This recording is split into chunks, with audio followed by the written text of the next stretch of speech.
Bismillahirrahmanirrahim. Assalamualaikum warahmatullahi wabarakatuh. Perkenalkan, nama saya Hendra Triputra, NIM 1831042071, kelas PJKRG 2018, Fakultas Ilmu Keluargaan, Universitas Negeri Makassar. Di sini saya akan membuat video pembelajaran tentang kesepahaman menentukan perspektif, status, dan peranan sosial wanita dalam olahraga. Olahraga merupakan aktivitas sosial, sama halnya dengan aktivitas lain dalam proses sosial yang menyebabkan terjadinya interaksi antar satu individu dengan individu yang lain, serta dengan lingkungan di mana individu berada.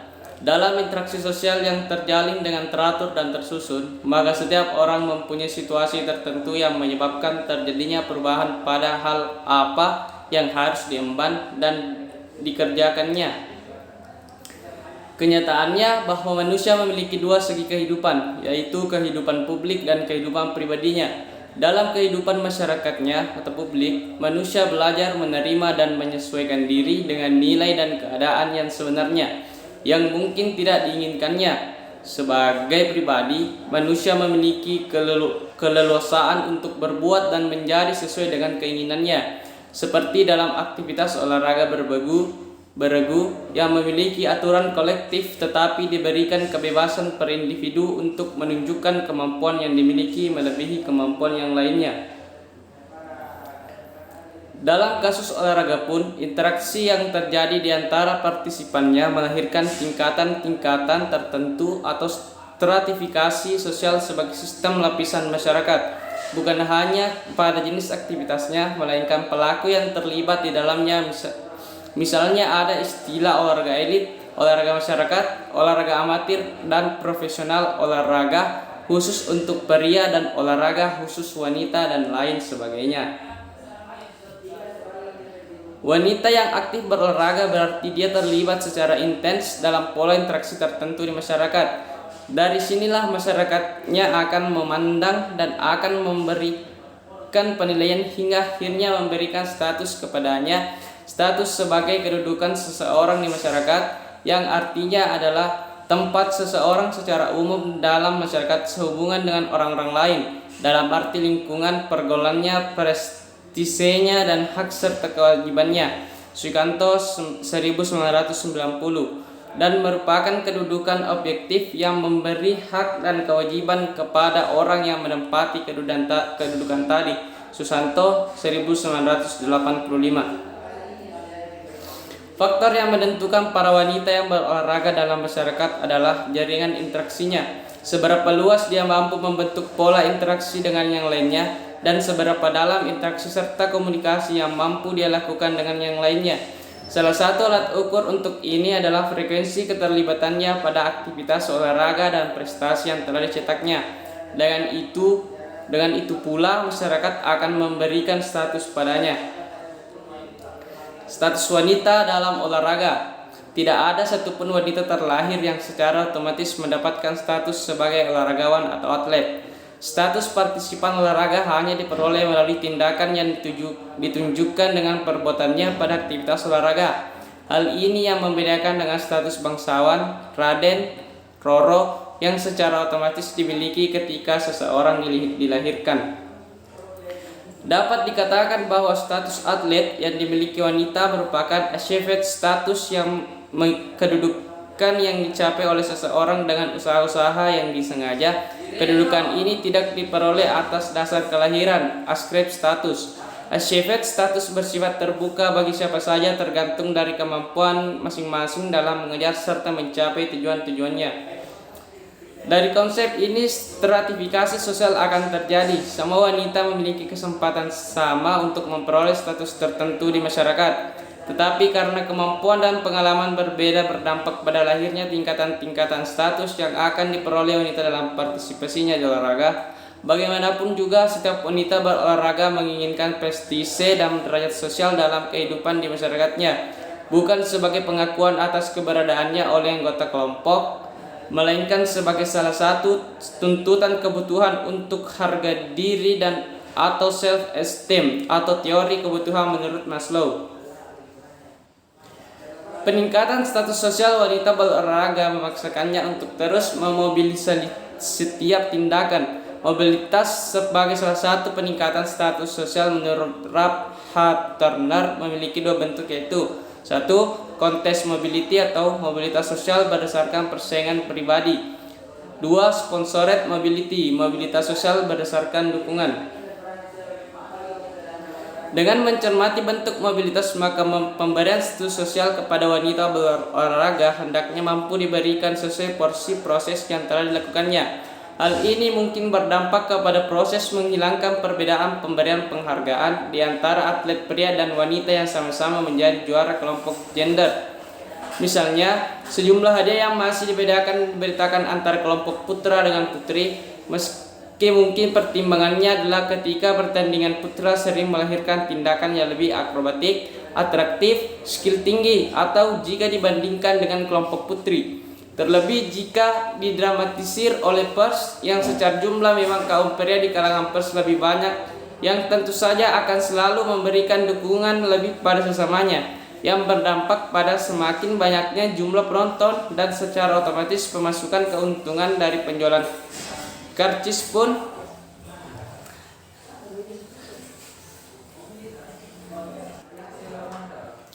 Terlepas dari itu, status wanita berolahraga memang masih menempati porsi lebih rendah dari kaum pria.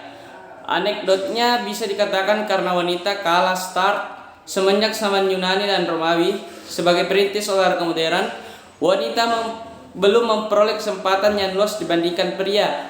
Bahkan dilarangnya berpartisipasi meski sebenarnya telah memiliki kemampuan yang sama dengan pria.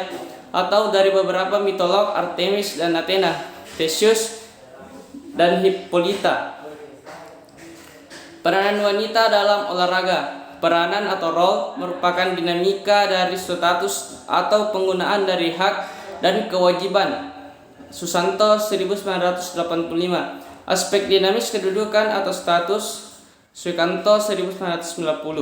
Sehingga apabila wanita melaksanakan hak dan kewajibannya sesuai dengan kedudukannya, maka dia menjalankan suatu peranan.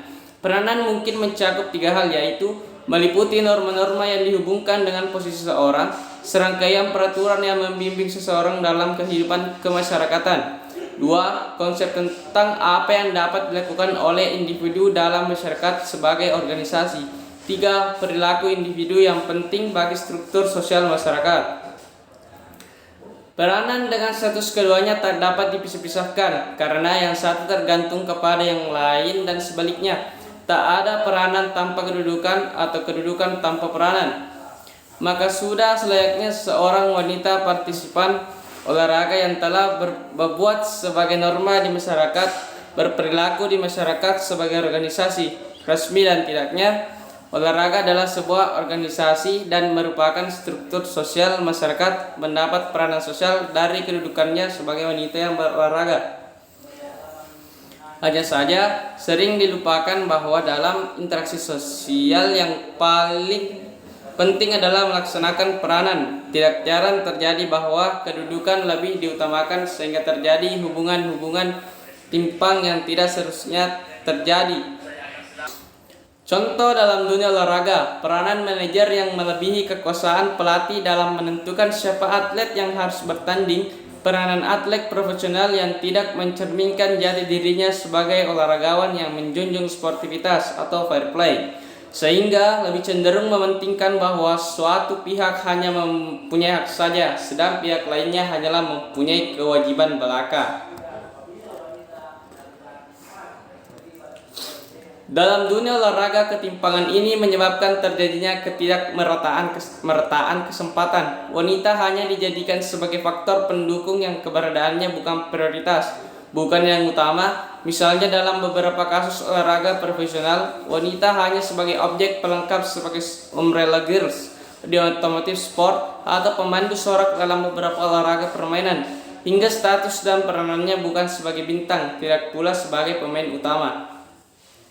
Ketimpangan-ketimpangan yang lebih luas terjadi pada masyarakat partisipan aktivitas tertentu, termasuk aktivitas olahraga, akibat ketidaksesuaian harapan, atau dalam konteks olahraga Indonesia rasanya lebih tepat dikatakan tuntutan, dengan peranan terhadap peranan yang tepat dalam menduduki suatu status. Davis 1948 terjadi karena 1. Harapan masyarakat kurang memperhatikan tindakan sebenarnya atau sebaliknya.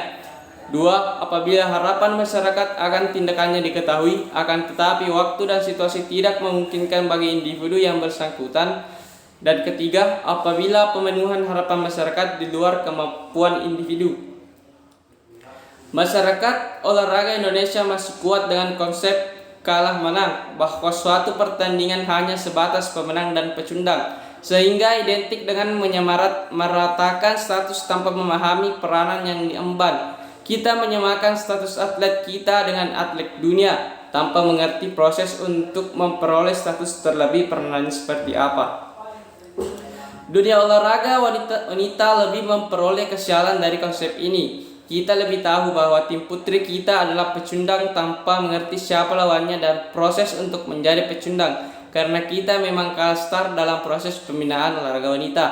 Tim sepak bola kita lebih banyak kalahnya. Tim bulu tangkis semakin terpuruk. Berpindahnya pebulu tangkis putri harapan kita ke negara lain. Ketidakmampuan induk olahraga dalam proses regenerasi atlet wanita. Ini semua adalah tren yang semakin memperburuk persepsi masyarakat terhadap aktivitas wanita berolahraga. Salah satu penyebabnya adalah perbedaan kesempatan. Menurut Shockley 1990, dari beberapa kasus bahwa wanita masih memiliki sedikit kesempatan dibandingkan pria, terutama di kota-kota kecil dan wilayah pedesaan. Yang lebih sering terjadi adalah kekurangan diantaranya dalam hal 1. Persediaan dan pemeliharaan peralatan dan penyebarannya. 2.